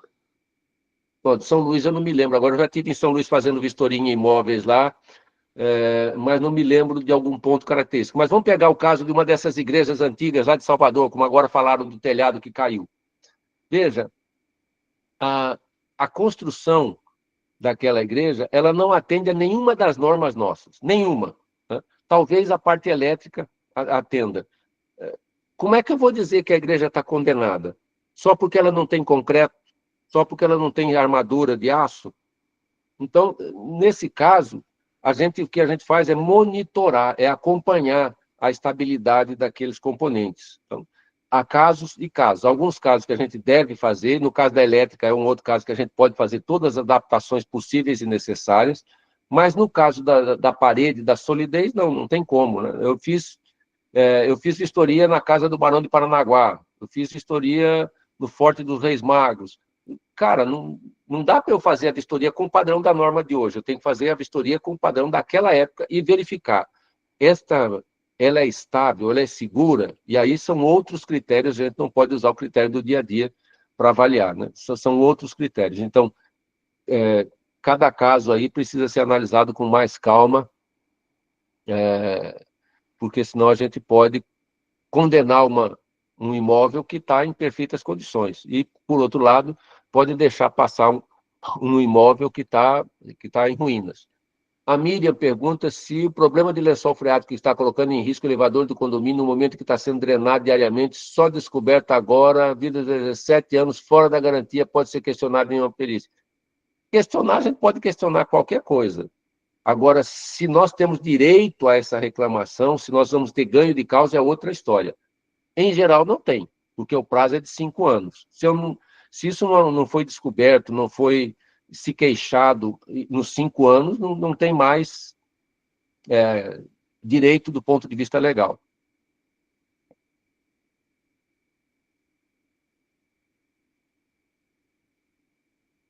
Rafael, para quem está começando, eu diria que para quem está começando, os equipamentos essenciais são talhadeira, marreta, martelinho de borracha, metro, prumo, trena,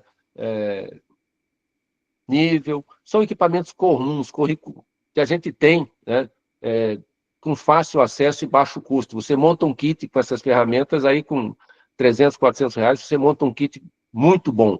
Agora, na medida em que você começa a fazer serviços um pouco mais sofisticados, você também começa a sofisticar.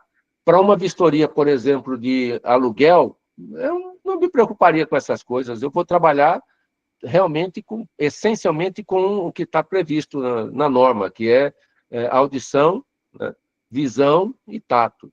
Agora, para uma vistoria de solidez e segurança, aí eu procuraria usar um pouco mais de equipamentos, mesmo que sejam equipamentos mais tradicionais, como esses que eu descrevi agora há pouco.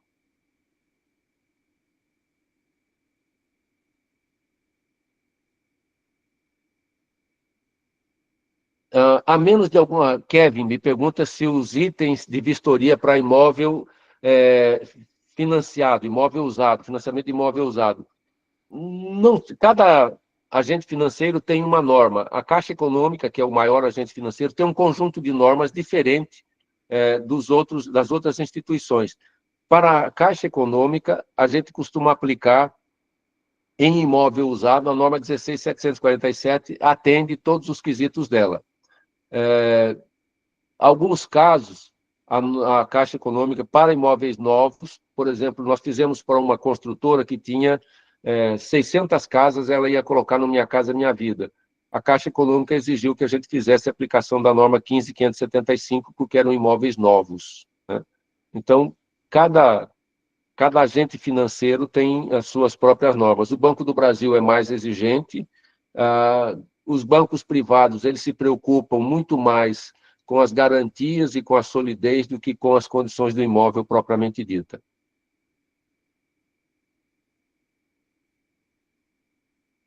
Augusto, eu acho que eu cansei a turma, ninguém está aguentando mais.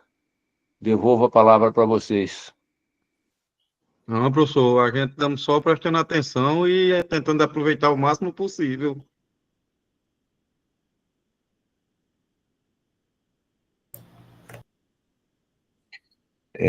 Conciane,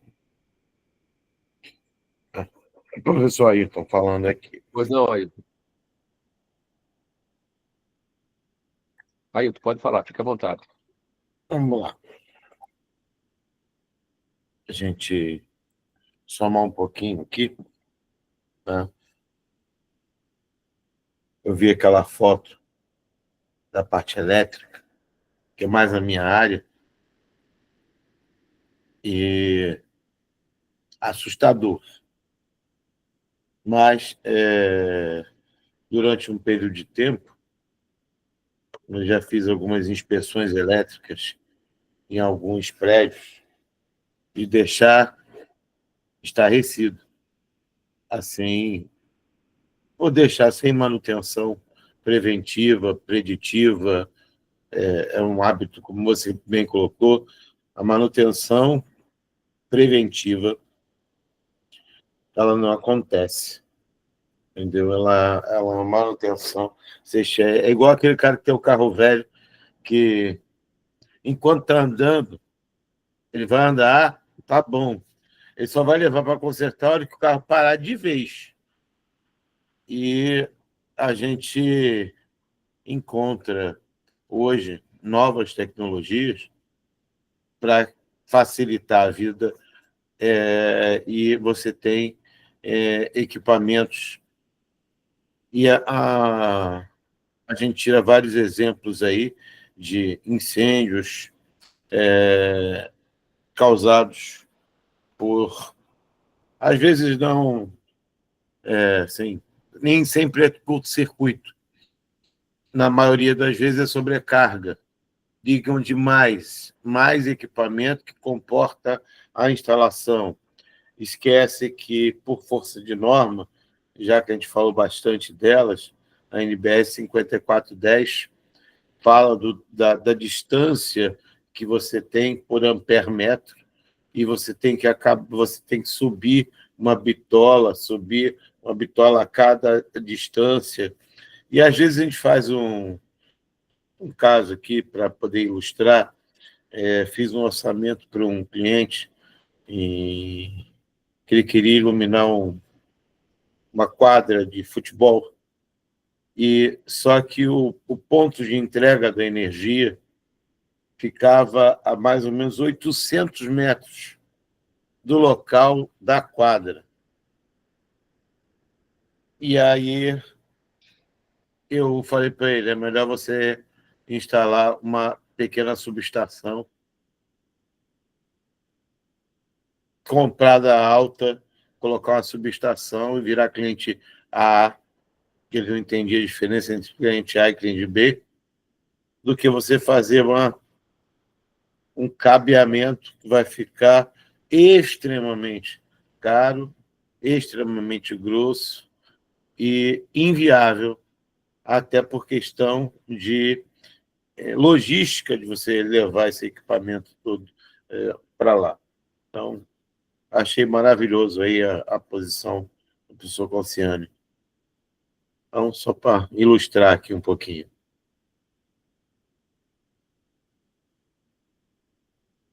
Essas coisas acontecem com muita frequência, Ayrton. Nós tivemos um primeiro trabalho grande que nós fizemos foi para a Secretaria de Patrimônio da União. Em 2018, se não me engano, houve um incêndio de um prédio público em São Paulo, com um monte de gente morrendo queimado, um problema de segurança, né? No caso lá, foi um curto-circuito realmente. Então, essas coisas, infelizmente, passam pela nossa nação. Nós precisamos muito de plano de manutenção e a gente não tem. Eu queria fazer duas respostas aqui. Bom, primeiro, a questão de calibração. Todo equipamento tem que ser calibrado, gente. Todo equipamento. Não tem equipamento que não seja calibrado. E precisa ser calibrado num equipamento, num laboratório credenciado. Tá? Então, se não tiver calibração, a gente não tem como assegurar a qualidade das medidas. A outra questão que aparece é como é que eu me torno um perito. Você entra na página do Tribunal de Justiça, lá tem um lugar para se inscrever como perito. Então, você se inscreve, eu estou me inscrevendo, ele vai pedir uma série de documentos que atestam a sua formação, a sua experiência profissional, né? Qual é o campo que você deseja atuar, e aí tem lá alguém que analisa e diz que você está aprovado como perito, né? Então, e aí, quando o juiz precisar de alguém, ele vai lá e indica, pegar daquele banco que ele tem e vai indicar você como perito, né? Às vezes, a gente passa lá 2, 3 anos sem nenhuma indicação. Como eu me afastei um pouco das perícias, eu passei 10 anos sem nenhum processo, né? Eu tive agora, recentemente, um processo que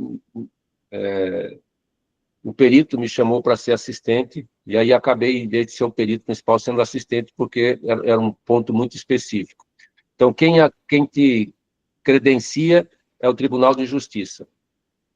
Sempre, em qualquer trabalho, não interessa qual seja, você terminou o trabalho, você obrigatoriamente tem que colocar a TRT. Se não tiver a TRT, seu trabalho não é válido e não é reconhecido tecnicamente, não é reconhecido legalmente. Sempre, em qualquer circunstância, é preciso fazer uma TRT. É preciso ter um curso para ser perito? Não. Eu, quando me tornei perito, não tinha curso nenhum. Eu era técnico, tornei perito, né?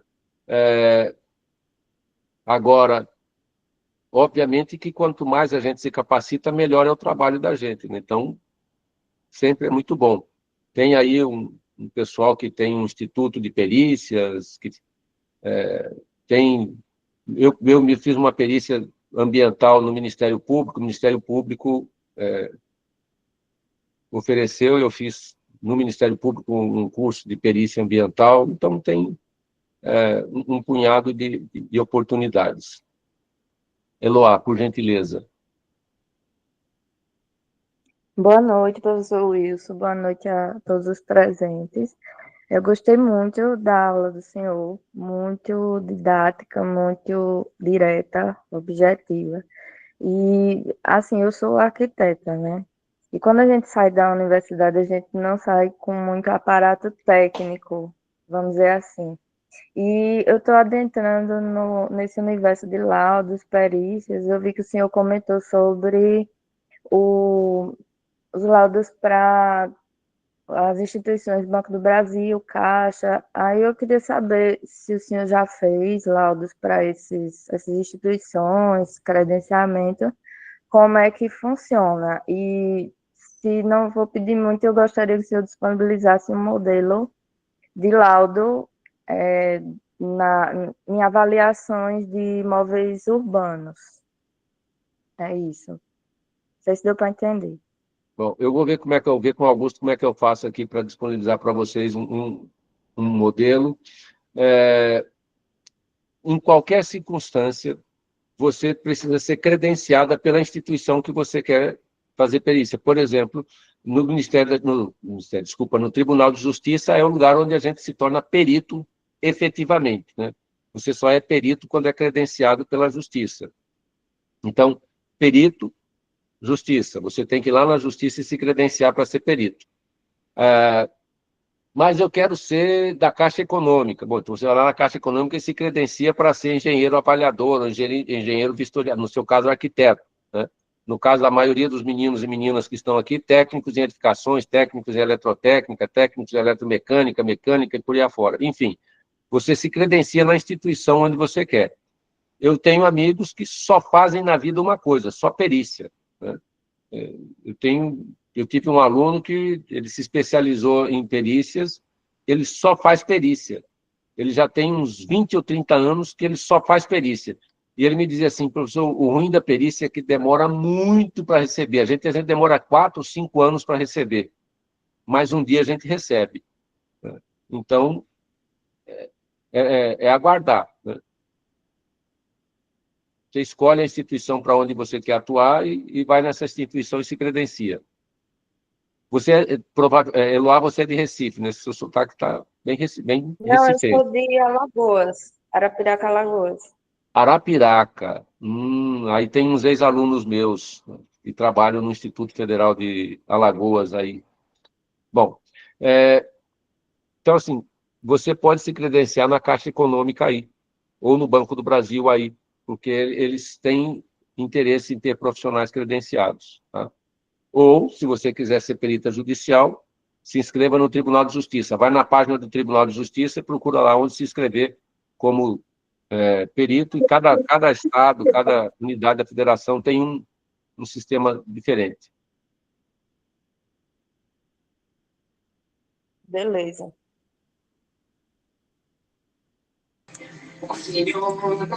Professor, o coordenador, eu sou Zé Domingos, o aluno, eu queria conversar aí com o coordenador para enviar, você poderia enviar para mim os slides da aula.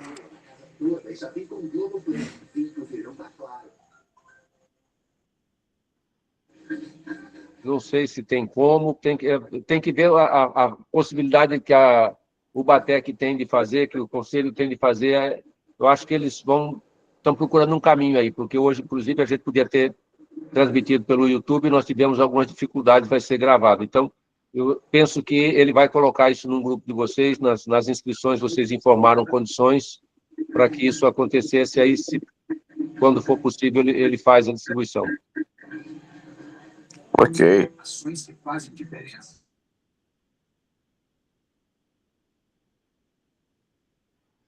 Aí, Tio Augusto, está com vocês. Eu espero ter atendido a expectativa de vocês, espero ter atendido a expectativa das meninas e dos meninos que participaram aqui conosco dessa live, que a gente tenha trazido as informações necessárias e suficientes para um bom ponto de partida. Aqui a gente fez só um ponto de partida, a introdução. Muito obrigado aí pela oportunidade, muito obrigado por essa fantástica sessão de abertura. Gratidão, gratidão. Nós é que agradecemos, professor. Muito obrigado, viu? Mestre Luciano, Luiz Paulo. Eu sei que Augusto vai fazer o fechamento aí nessa noite, mas, de antemão, gostaria muito de agradecer a sua presença, a presença do nosso amigo Ayrton, que vocês são sumidades no que estão fazendo, e também ao professor Augusto Vaz. Eu quero dizer que o CRT-03 está aqui à disposição e quero agradecer a todos que participaram dessa live hoje. Boa noite, muito obrigado, professores, porque não vou agradecer um só. Muito obrigado, Luiz Paulo. Você sabe que está sempre no nosso coração. Conte conosco. Obrigado, professor. Professor Ayrton. Obrigado, Luiz Paulo. Eu estou aqui só na assistência técnica, entendeu? Só aqui dando o suporte técnico e cada dia vai ser um pouquinho melhor. Então, agradecer a presença de todos. Augusto, a palavra é sua. Professor Conciani, eu sou meio suspeito para falar alguma coisa do senhor. O senhor sabe a admiração que eu tenho como profissional, como pessoa, o respeito que eu tenho pelo senhor. É até difícil falar alguma coisa e eu sempre fico... É uma situação difícil de dizer alguma coisa aqui quando estou à sua presença. Meus amigos, o professor Conciani, ele não falou nada dele, ele tem o currículo, não é um currículo, ele tem o currículo. Ele foi o primeiro reitor do Instituto Federal de Brasília. Resumindo em outras palavras, ele é o cara. Ele é o cara. Tá? É uma pessoa fantástica que eu sempre que recorro a ele, a resposta sempre que possível é sim. Então, professor, só tenho a lhe agradecer. Você sabe que eu vou lhe perturbar muito ainda, né? Eu acho que não preciso nem lhe dizer isso. Então, é bom ser perturbado assim, Augusto. Eu agradeço muito aí as suas palavras, a sua gentileza. Você é muito gentil, muito bondoso, exagera bastante nos elogios. Não exagero não, pessoal. Isso aqui, esse camarada sabe o que está fazendo, sabe o que fala. Ele tem um nível de influência que vocês não fazem ideia. Ele consegue mobilizar pessoas. Quantas vezes já fez treinamentos aqui com a gente? Tudo. Sem palavras. Eu que só tenho a agradecer, como sempre. Tá? E tenha certeza, uma coisa eu posso garantir. Vou perturbar o senhor muito ainda. Muito, muito mesmo, professor. Eu tenho que lhe agradecer. Professor, pode fazer suas considerações finais. E eu agradeço a todos aqui por estarem aqui presentes. Obrigado, professor. Faça suas considerações. Muito obrigado, Augusto, pela oportunidade. Eu sou um admirador da Ubatec. Eu sou técnico em edificações. Eu esqueci de me apresentar adequadamente nesse ponto. Eu sou técnico em edificações, então esse é o meu métier, esse é o meu trabalho. Eu me orgulho disso, me orgulho muito de ser técnico em edificações e de trabalhar como técnico. Muito obrigado pela oportunidade, muito obrigado por me acolher no meio de tantos profissionais de tão boa qualidade. Boa noite, gente. Um bom descanso para vocês e até a próxima. Boa noite a todos. Valeu, professor. Boa noite a todos. Professor Ayrton, boa noite a todos, meus amigos. Luiz Paulo, boa noite, gente. Tchau, tchau. Uma boa noite a todos. Boa noite. A gente agradece. Boa noite. Obrigado, professor. Tudo de bom.